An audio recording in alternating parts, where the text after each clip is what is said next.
Hello नमस्कार दोस्तों, स्वागत है आप सभी का एक बार फिर से भारतीय एजुकेशन पॉइंट में। दोस्तों, जैसे कि आप जानते ही हैं, हम डेली यहाँ पे टॉप 20 एमसीक्यूज़ पे चर्चा कर रहे हैं, जो कि हैं आपका मॉडर्न इंडियन हिस्ट्री से। आज हम चर्चा करेंगे दोस्तों पार्ट 4 में, यानी कि पार्ट 3 पहले ही चैनल पे आ चुके हैं। तो जिन भी लोगों ने उनको नहीं देखा है, एक बार जाके ज़रूर देखिएगा, आपको अवश्य ही उनसे लाभ मिलेगा। और अगर आप किसी भी आगामी एग्ज़ाम की, चाहे वो किसी भी स्टेट से हो, अगर तैयारी कर रहे हैं आप, तो आपको अवश्य उनसे लाभ मिलेगा। तो दोस्तों, आज की क्लास को शुरू करते हैं। और जो लोग नए हैं, चैनल को ज़रूर सब्सक्राइब करिएगा, और अगर आपको वीडियो अच्छी लगती है तो अपने दोस्तों से शेयर भी करिएगा दोस्तों। तो आज का पहला प्रश्न दोस्तों आपकी स्क्रीन पर ये रहा। पहला प्रश्न पूछ रहा है दोस्तों आपसे, ब्रिटिश जनरल जिसने हैदर अली को पोर्टो नोवा के युद्ध में हराया था, वो कौन था? विकल्प आपके सामने हैं दोस्तों, captain Popham, sir Eyre Coote, Hector Munro या फिर जनरल गोडार्ड। कई बार एग्ज़ाम में देखा जाता है दोस्तों यह प्रश्न, तो आप इसको अटैम्प्ट ज़रूर करिए। और जो लोग पुराने हैं, जिनकी अच्छी स्टडी हो चुकी है, उनके लिए रिवीजन हो जाएगा। बल्कि जबकि जो नए लोग हैं वो उनको नोट भी करिएगा और याद करते हुए भी चलिएगा दोस्तों। अगर मैं इसके आंसर की बात करूं तो इसका आंसर हो जाएगा दोस्तों विकल्प बी, सर आयरकूट। तो ब्रिटिश जनरल जिसने हैदर अली को पोर्टो नोवा के युद्ध में हराया था, वो हो जाएगा दोस्तों सर आयरकूट। आपको दो तीन चीज़ यहाँ से ध्यान रखनी पड़ेंगी। सबसे पहले तो पोर्टो नोवा का युद्ध किस किस के मध्य हुआ था? तो हैदर अली जो कि मैसूर का था, और सर आयरकूट जो कि ब्रिटिश था। इस युद्ध में हैदर अली ने फ्रांसीसियों की भी मदद ली थी, लेकिन उसके बावजूद भी हैदर अली हार गया था। तो आपको ये ध्यान रखना है, ठीक है। बढ़ते हैं दोस्तों आज के अगले प्रश्न की ओर। और आज का अगला प्रश्न दोस्तों ये रहा आपकी स्क्रीन पर। पूछ रहा है यहाँ पे दोस्तों, निम्नलिखित भारतीय शासकों में से कौन था जिसने विदेशों में आधुनिक पद्धति से दूतावास स्थापित किए थे? विकल्प आपके सामने दोस्तों, ध्यान से देखिएगा और फिर इसका आंसर करिएगा दोस्तों। तो उम्मीद करता हूँ आपने इसको अटेम्प्ट किया होगा। जो इसका सही आंसर है ये हो जाएगा दोस्तों टीपू सुल्तान।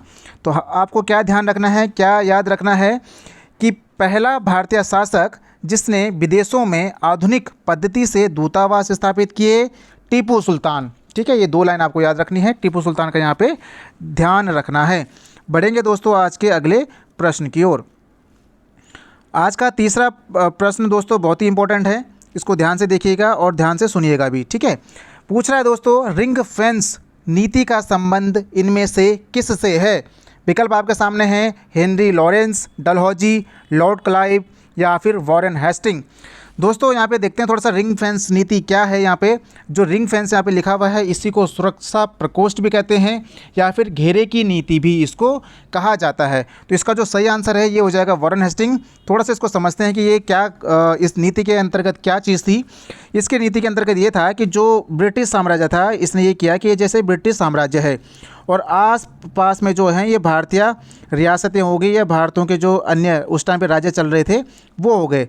तो इसने क्या कहा, इसने जो इस नीति के अंतर इसने जो लेकर आया था, इसने क्या किया, जो भारी शासक थे इनको कहा कि देखो हम आपकी जो है सुरक्षा कर लेंगे, मैं आप अपनी सेना आपकी सुरक्षा के लिए दे दूंगा, लेकिन आपको सैलरी उनको खुद देनी पड़ेगी।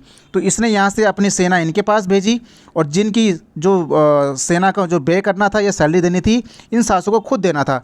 तो क्या हुआ कि इसने अपनी सुरक्षा के करने के लिए भारी लोगों के ही जिम्मेदार कर दिया। यहाँ पे देख रहे हैं आप कि अपनी सेना को इनको भेज दिया, इनकी सुरक्षा ये करेगा, तो इसकी स्वतः ही सुरक्षा हो जाएगी।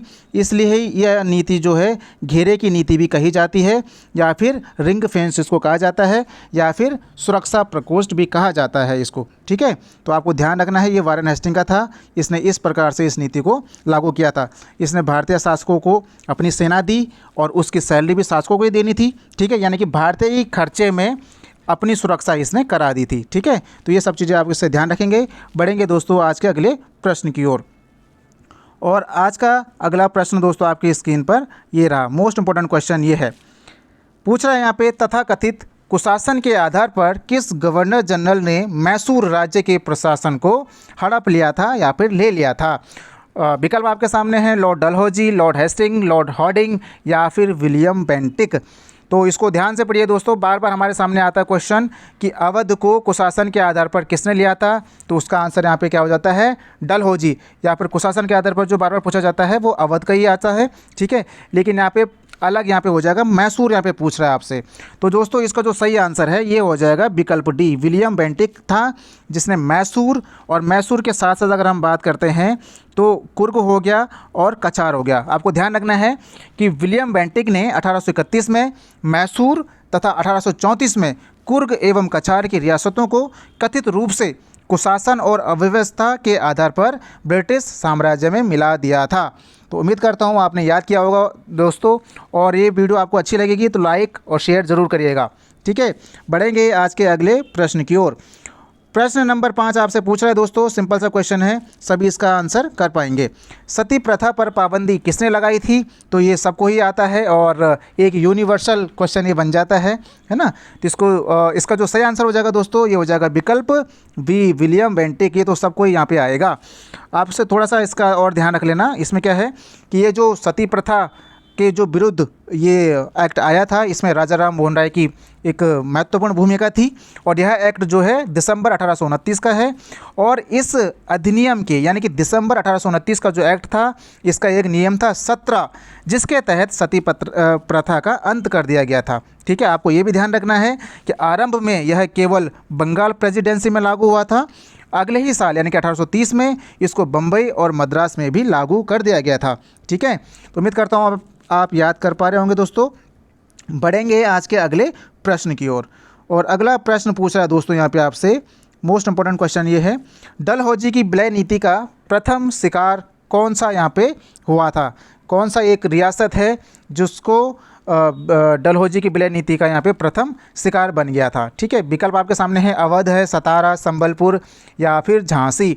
तो दोस्तों इसका सही आंसर यहाँ पे हो जाएगा क्या? यहाँ पे हो जाएगा दोस्तों सतारा, यानी कि बी ऑप्शन सतारा। ठीक है, ये हुआ था दोस्तों 1848 में। बाकी की अगर हम बात करेंगे तो सतारा 1848, जैतपुर और संबलपुर यहाँ पे 1849, और झांसी की बात करते हैं तो 1853। बाकी अवध का सबको ही पता है कि 1856 में इसको कुशासन के आधार पर ब्रिटिश साम्राज्य में मिला दिया गया था। ठीक है, बढ़ेंगे दोस्तों आज के अगले प्रश्न की ओर। प्रश्न नंबर 7 यहाँ पे आपसे पूछा दोस्तों, बहुत ही अच्छा क्वेश्चन है ये। ठीक है, भारतीय भाषा में 1857 के संघर्ष के कारणों पर लिखने वाला प्रथम भारतीय कौन था? विकल्प आपके सामने हैं, वी.डी. सावरकर, एस.एन. बनर्जी, सैयद अहमद खान या फिर डी. बंकिम चंद्र चटर्जी। ठीक है, ध्यान से इसको पढ़िए दोस्तों और इसको नोट जरूर करिएगा, अच्छा क्वेश्चन यहाँ पे ये है। ठीक है, अगर हम इसके आंसर की बात करते हैं दोस्तों तो इसका सही आंसर हो जाएगा विकल्प सी, सैयद अहमद खान। ठीक है, अगर हम बात करेंगे इसकी डिटेल की तो जो सैयद अहमद खान हैं, इन्होंने पुस्तक लिखी थी एक, असबाब ए बगावत ए हिंद, जो कि 1859 में प्रकाशित हुई थी, और वो 1857 की क्रांति जो हुई थी उसके कारणों पर लिखी गई प्रथम भारतीय द्वारा पहली पुस्तक थी। ठीक है, अगर हम बात करते हैं वी.डी. सावरकर की, तो वी.डी. सावरकर की जो पुस्तक है आप जानते ही हैं, इंडियन वॉर ऑफ इंडिपेंडेंस 1857। ठीक है, वहीं अगर हम बात करेंगे एस.एन. बनर्जी, तो भारतीय स्वाधीनता आंदोलन के सरकारी इतिहासकार थे, और इन्होंने एक पुस्तक लिखी थी 1857 जो प्रकाशित हुई थी दोस्तों 1957 में। ठीक है, तो ये सब चीज़ें आप याद रखेंगे और याद करते हुए चलेंगे दोस्तों। बढ़ेंगे आज के अगले प्रश्न की ओर। प्रश्न नंबर 8 यहाँ पे आपसे पूछ रहा है दोस्तों, बहुत अच्छा क्वेश्चन है, 1921 में मोपला विद्रोह कहाँ हुआ था? बहुत बार एग्जाम में पूछा जाता है, और भारत के किसी भी स्टेट में कई बार ये पूछा गया प्रश्न है। ठीक है, विकल्प आपके सामने हैं, कश्मीर, केरल, असम या फिर बिहार। तो दोस्तों ज़्यादा समय नहीं लूँगा, इसका जो सही आंसर हो जाएगा विकल्प बी, केरल में ये हुआ था। केरल के भी कहाँ पे, मालाबार क्षेत्र वहाँ पे पड़ता है, वहाँ पे ये हुआ था। अगर हम बात करते हैं तो यहाँ पे क्या था, जो मालाबार क्षेत्र है यहाँ पे जो काश्तकार थे वो अधिकतर मुसलमान थे, तथा जो जमींदार थे वो अधिकतर हिंदू थे। तो जो यह आंदोलन था ये जमींदारों के शोषण के खिलाफ था, यानी कि जमींदार यहाँ पे शोषण कर रहे थे काश्तकारों पर, तो उन्हीं के खिलाफ यह आंदोलन शुरू किया गया था। ध्यान रखेंगे, क्या आंदोलन था? मोपला विद्रोह कब हुआ? 1921। ठीक है, तो ये आप ध्यान रखेंगे। बढ़ेंगे दोस्तों आज के अगले प्रश्न की ओर। प्रश्न नंबर 9 दोस्तों आपसे पूछ रहा है, प्रथम नेता कौन था जिसने भारत में मजदूर आंदोलन को संगठित किया था? बहुत ही अच्छा क्वेश्चन है दोस्तों। विकल्प आपके सामने हैं, बीपी वालिया, लाला लाजपत राय, नारायण मेघावी लोखंडे या फिर एनजी रंगा। उम्मीद करता हूँ आपने इसको अटेम्प्ट किया होगा और इसका सही आंसर दोस्तों हो जाएगा विकल्प सी, नारायण मेघावी लोखंडे। वो पहले भारतीय थे जिन्होंने मजदूर आंदोलन को संगठित किया था। अगर हम बात करेंगे एन.एम. लोखंडे की, तो इन्होंने 19वीं शताब्दी में कपड़ा मिल में काम करने वाले कामगारों की परिस्थितियों में सुधार के प्रयास किए थे और भारत सरकार ने 2005 में इनकी तस्वीर के साथ एक डाक टिकट भी जारी किया था। तो इसलिए इम्पोर्टेंट हो जाता है, आप इसको ध्यान रखिएगा। बढ़ेंगे दोस्तों आज के अगले प्रश्न की ओर। प्रश्न नंबर 10 में हम पहुंच चुके हैं। पूछ रहा है दोस्तों यहाँ पे, भारत में अंग्रेज़ों ने प्रथम मदरसा कहाँ स्थापित किया था? विकल्प आपके सामने हैं, मद्रास, बम्बई, अलीगढ़ या फिर कलकत्ता। तो बिल्कुल दोस्तों आप सही जा रहे हैं एकदम, डी इसका सही आंसर हो जाएगा, कलकत्ता। ठीक है, तो भारत में अंग्रेज़ों ने प्रथम मदरसा कहाँ स्थापित किया था? तो कहाँ पे किया था? कलकत्ता में किया था। और अगर बात करेंगे किसने किया था, तो 1781 की ये बात है और वारेन हेस्टिंग ने कलकत्ता में मदरसा स्थापित कर दिया। ठीक है, तो 2-3 चीज़ें हो जाती हैं एक ही प्रश्न से। ठीक है, 1781, वारेन हेस्टिंग, मदरसा, कलकत्ता। ठीक है, बढ़ेंगे आज के अगले प्रश्न की ओर। और अगला प्रश्न 11वां प्रश्न और बहुत ही इम्पोर्टेंट प्रश्न पूछ रहा है, निम्नलिखित अंग्रेजों में से कौन था जिसने सर्वप्रथम भगवत गीता का अंग्रेजी में अनुवाद किया था? विकल्प आपके सामने हैं, William Jones, Charles Wilkins, Sleeman या फिर जॉन मार्शल। तो उम्मीद करता हूँ आपने अटेम्प्ट किया होगा और इसका सही आंसर हो जाएगा दोस्तों क्या? विकल्प बी, यानी कि चार्ल्स विल्किंस इसके आंसर हो जाएगा। यानी कि क्या याद रखना है आपको, अंग्रेजों में से प्रथम कौन था जिसने सर्वप्रथम भगवत गीता का अंग्रेजी में अनुवाद किया? तो याद रखेंगे अनुवाद किया चार्ल्स विल्किंस ने। बढ़ेंगे अगले प्रश्न की ओर और इसमें आपको ध्यान रखना है कि जो ये भगवत गीता का अनुवाद किया था, इसका जो प्रस्तावना थी ये वारेन हेस्टिंग ने खुद लिखी थी। तो ये भी इम्पोर्टेंट हो जाएगा। बढ़ेंगे आज के अगले प्रश्न की ओर। अब पूछ रहा है दोस्तों, मदरसा हमने पढ़ लिया, अब यहाँ पे बोल रहा है ये कि वाराणसी में प्रथम संस्कृत महाविद्यालय की स्थापना किसने की थी? Jonathan Duncan, Warren Hastings, lord Macaulay या फिर विलेजली। तो दोस्तों इसका सही आंसर हो जाएगा, यहाँ पे आपने अटेम्प्ट कर लिया होगा और इसका सही आंसर है दोस्तों विकल्प ए, जोनाथन डंकन। ठीक है, याद रखिएगा, जो पहला संस्कृत महाविद्यालय की स्थापना हुई थी जोनाथन डंकन ने की थी। कहाँ की थी? तो वाराणसी में की थी। ये आप याद रखिएगा दोस्तों। ठीक है, अगर पूछेगा कब हुई थी तो 1791 में हुई थी। ठीक है, वाराणसी में प्रथम संस्कृत महाविद्यालय 1791 जोनाथन डंकन के द्वारा। ठीक है, इतनी बार बोल दिया मैंने, अब आपको याद हो गया होगा। प्रश्न नंबर 13 पे हम पहुंच चुके हैं। पूछ रहा है यहाँ पे, ब्रिटिश सरकार के किस अधिनियम ने सबसे पहली बार भारत में शिक्षा के लिए 1 लाख रुपए दिए थे?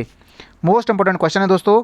अगर आप किसी भी बड़े एग्ज़ाम की तैयारी कर रहे हैं तो आपको अवश्य ही इसको याद रखना चाहिए, ये कभी भी आपसे पूछा जा सकता है। ठीक है, विकल्प आपके सामने हैं, वुड्स का डिस्पैच 1854, चार्टर अधिनियम 1853, चार्टर अधिनियम 1813 या फिर भारत परिषद अधिनियम 1862।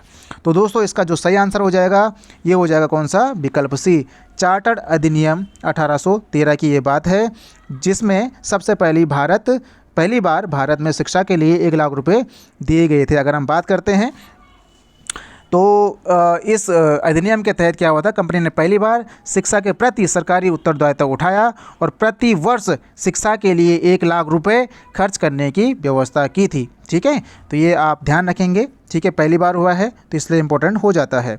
बढ़ेंगे हम आज के अगले प्रश्न की ओर और अगले प्रश्न में पूछा जा रहा है, हंटर कमीशन की रिपोर्ट में किसके विकास पर विशेष जोर दिया गया था? बालिकाओं की शिक्षा पर, प्राथमिक शिक्षा पर, उच्च शिक्षा पर या फिर तकनीकी शिक्षा पर? ठीक है, तो इसका दोस्तों जो सही आंसर हो जाएगा विकल्प बी, यानी कि प्राथमिक शिक्षा पर। मैं दो बार इसलिए बोल रहा हूँ ताकि आप रिमाइंड इसको अच्छे से कर पाएँ। हंटर कमीशन की रिपोर्ट ने किसके विकास पर विशेष जोर दिया? तो आपको ध्यान रखना है प्राथमिक शिक्षा पर। ठीक है, इसकी अगर हम बात करते हैं थोड़ा सा डिटेल में, तो 1854 के पश्चात शिक्षा के क्षेत्र में जो प्रगति हुई थी उसकी समीक्षा करने के लिए 1882 में हंटर आयोग का गठन किया गया था, जिसने प्राथमिक शिक्षा के सुधार एवं विकास पर विशेष जोर दिया। तो आपको ध्यान रखना है, जो हंटर आयोग का गठन है ये 1882 में है, जिसने प्राथमिक शिक्षा पर विशेष जोर दिया था। ठीक है, बढ़ेंगे आज के अगले प्रश्न की ओर। और अगला प्रश्न है दोस्तों अब आपके सामने 15, और 15 में पूछ रहा है आपसे नेशनल काउंसिल ऑफ एजुकेशन की स्थापना कब हुई थी, यानी कि राष्ट्रीय शिक्षा परिषद की स्थापना कब हुई थी। विकल्प देखो, इतने क्लोज विकल्प हैं और आपको एग्जैक्ट डेट यहाँ पे याद रखनी होगी। तो आप ध्यान रखेंगे दोस्तों, नेशनल काउंसिल ऑफ एजुकेशन यानी राष्ट्रीय शिक्षा परिषद की स्थापना हुई थी दोस्तों 15 अगस्त 1906। क्या रखेंगे याद, 15 अगस्त 1906, 15 अगस्त 1906 नेशनल काउंसिल ऑफ एजुकेशन। ठीक है, उम्मीद करता हूँ आपने याद किया होगा। बढ़ेंगे आज के अगले प्रश्न की ओर। आज का अगला प्रश्न देखिए दोस्तों, पूछ रहा है यहाँ पे सैडलर आयोग संबंधित था किससे। फटाफट से इसका आंसर करिएगा दोस्तों। और शिक्षा से था, न्यायपालिका से था, राजस्व प्रशासन से था, या फिर पुलिस प्रशासन से था। दोस्तों अगर आपको प्रयास अच्छा लग रहा होगा तो वीडियो को ज़रूर लाइक करिएगा, और मैं उम्मीद करूंगा कि 8:30 या 9 बजे के बीच में अवश्य ही डेली आपके सामने ये 20 प्रश्नों को लेकर आऊँ। ठीक है, अभी थोड़ा सा टेक्निकल इशू चल रहा है इसलिए एग्जैक्ट टाइम का मैं नहीं बता पाऊँगा, पर कोशिश करूँगा कि 8:30 और 9 बजे के बीच में डेली वीडियो डालूँ। बस आप लोगों को जुड़े रहना है, अपने दोस्तों को भी जोड़ते रहना है। ठीक है, और जो लोग अच्छी तैयारी कर रहे हैं वो इस जो वीडियो है या मेहनत है इसको अवश्य ही समझ पा रहे होंगे दोस्तों। तो मैं ज़्यादा समय नहीं लूँगा, इसका जो सही आंसर हो जाएगा विकल्प ए, यानी कि सैडलर आयोग जो संबंधित था ये था शिक्षा से। ठीक है, अगर हम बात करते हैं सैडलर आयोग की तो 1917 में इसका गठन किया गया था। और आयोग ने, एक इम्पॉर्टेंट पॉइंट ये है कि आयोग ने ये विचार दिया था कि यदि विश्वविद्यालय शिक्षा में सुधार करना है तो माध्यमिक शिक्षा का सुधार आवश्यक हो जाता है। तो 2-3 चीज़ें रखनी है कि सैडलर आयोग की स्थापना कब हुई, 1917 में हुई, किससे संबंधित था, शिक्षा से था। क्या विचार दिया कि भैया विश्वविद्यालय की शिक्षा में अगर सुधार करना है तो माध्यमिक शिक्षा में सुधार करना आवश्यक है। ठीक है, उम्मीद करता हूँ आपने याद किया होगा। और बढ़ेंगे आज के अगले प्रश्न की ओर। पूछ रहा है दोस्तों 1878 का जो वर्नाक्युलर प्रेस एक्ट था यह रद्द किसने किया था। ठीक है, कितना अच्छा क्वेश्चन है यहाँ पे। सबसे पहले आपको याद रखना है कि वर्नाकुलर जो प्रेस एक्ट है वो कब का है, तो ये है 1878 का। अब आपको ये भी ध्यान रखना है, यहाँ पे पूछ रहा है ये रद्द किया था, यानी कि इससे पहले इसको कोई लाया भी होगा। तो अगर लाने की बात करते हैं दोस्तों तो मैं इसके आंसर पे आ जाता हूँ। जिसको लाने वाला था दोस्तों ये था लिटन। ठीक है, इसको लाने वाला था लिटन, और इसको जो रद्द किया था ये किया था रिपन ने। तो आपने इससे ध्यान रखना है, 1882 में इसको रद्द किया गया था, 1878 का है, और 1882 में इसको रद्द कर दिया था। और इसी को क्या कहा जाता है, मुंह बंद करने वाला अधिनियम भी इसको कहा जाता है। लिटन के कार्यकाल की बात करते हैं तो लिटन का कार्यकाल रहा है 1876 से 80 के बीच में, और 1878 में ये ले आता है क्या, वर्नाक्युलर प्रेस एक्ट। ठीक है, तो बढ़ेंगे दोस्तों आज के अगले प्रश्न की ओर। अगला प्रश्न सिंपल सा है, एक फैक्ट वाला क्वेश्चन है, तो आप उम्मीद करता हूँ आप इसका कर पाएंगे।